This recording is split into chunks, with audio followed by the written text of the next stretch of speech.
अस्सलामुअलैकुम फ्रेंड। आप मेरे चैनल पर पहली बार आए हैं तो मेरे चैनल को ज़्यादा से ज़्यादा सब्सक्राइब करें, लाइक शेयर और कमेंट करें।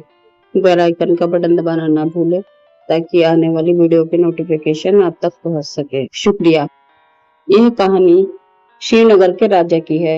इस राजा की 3 रानियां थीं। वह अपनी पहली रानी से बहुत प्यार करते थे क्योंकि वे बेहद सुंदर थी। साथ ही वे अपनी दूसरी पत्नी को एक दोस्त मानते थे, लेकिन वे अपनी तीसरी रानी की तरफ देखते भी नहीं थे। समय के साथ जब जरूरत पड़ी तो राजा का साथ सिर्फ तीसरी रानी ने दिया, क्योंकि इंसान की सुंदरता नहीं, उसका दिल आचरण भी अच्छा होना चाहिए। बहुत सालों पहले श्रीनगर के राज्य में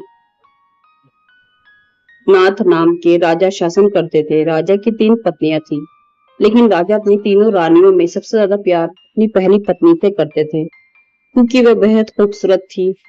पहली रानी के सुंदर होने की वजह से वह राजा अपनी दूसरी और तीसरी रानी की तरफ कम ध्यान देते थे। वहीं दूसरी रानी को राजा अपना अच्छा मित्र मानते थे, तो थोड़ी बहुत उस पर ध्यान देते थे। और बच गई तीसरी रानी, जिसमें उन्हें कोई खास बात लगती नहीं थी और उस पर सबसे कम ध्यान दे पाते थे। राजा की तीसरी पत्नी उनसे बहुत प्यार करती थी, लेकिन राजा को उनका प्यार नहीं दिखाई देता था। राजा हमेशा अपनी पहली पत्नी के साथ ही रहते थे। ऐसे में कई साल बीत चुके थे। राजा की तीसरी पत्नी हमेशा यही उम्मीद में रहती थी कि किसी दिन राजा उनके पास आए और प्यार भरी बातें करे, लेकिन ऐसा कभी नहीं होता था। इस तरह साल बीत गए, लेकिन एक दिन राजा नाथ अचानक बहुत बीमार पड़ गए। उनकी तबीयत दिन पर दिन खराब रहने लगी और उनके जिंदा रहने की उम्मीदें भी कम होती जा रही थी। ऐसी हालत में राजा ने अपनी पहली पत्नी को बुलाया। जब पहली पत्नी उनके पास आई तो राजा ने उनसे कहा, मेरे जिंदा रहने के दिन अब बहुत कम हैं और मैं अकेले नहीं मरना चाहता हूँ। क्या तुम मेरे साथ चलोगी?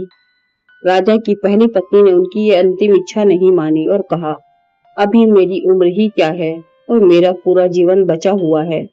मुझे भी और जीना है। मैं आपके साथ नहीं चल सकती हूँ। यह कहकर रानी राजा के कमरे से बाहर चली गई। उसके बाद राजा ने दूसरी रानी को बुलाया।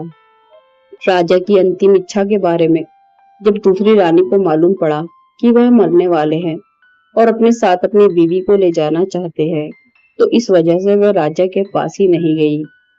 राजा अपनी दोनों चहेती रानियों से बहुत निराश हो गए। उन्होंने सोचा था कि मैंने कभी अपनी तीसरी पत्नी को प्यार नहीं दिया, न बात की उससे, अब उसे कैसे मैं बुलाऊं? राजा ऐसे सोच ही रहे थे, कभी तीसरी रानी बिना बुलाए वहां पहुंच गई। राजा की तीसरी पत्नी को राजा की अंतिम इच्छा पता थी, इसलिए उन्होंने राजा से तुरंत कहा, स्वामी, मैं आपके साथ चलने के लिए तैयार हूँ।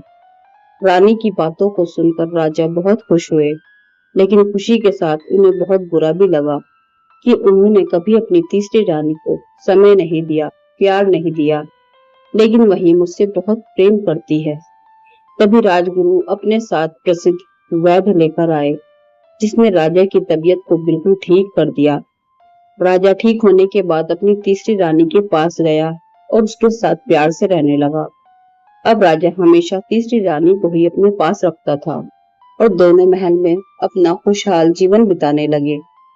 राजा की प्रेम कहानी से हमें यह सीख मिलती है कि हमें किसी की बाहरी सुंदरता की तरफ आकर्षित नहीं होना चाहिए, बल्कि उसके साफ मन और अच्छे स्वभाव को अपनाना चाहिए। फ्रेंड्स, आपको ये कहानी पसंद आई है तो मेरे चैनल को सब्सक्राइब करें, लाइक शेयर कमेंट करें। शुक्रिया। अल्लाह हाफिज।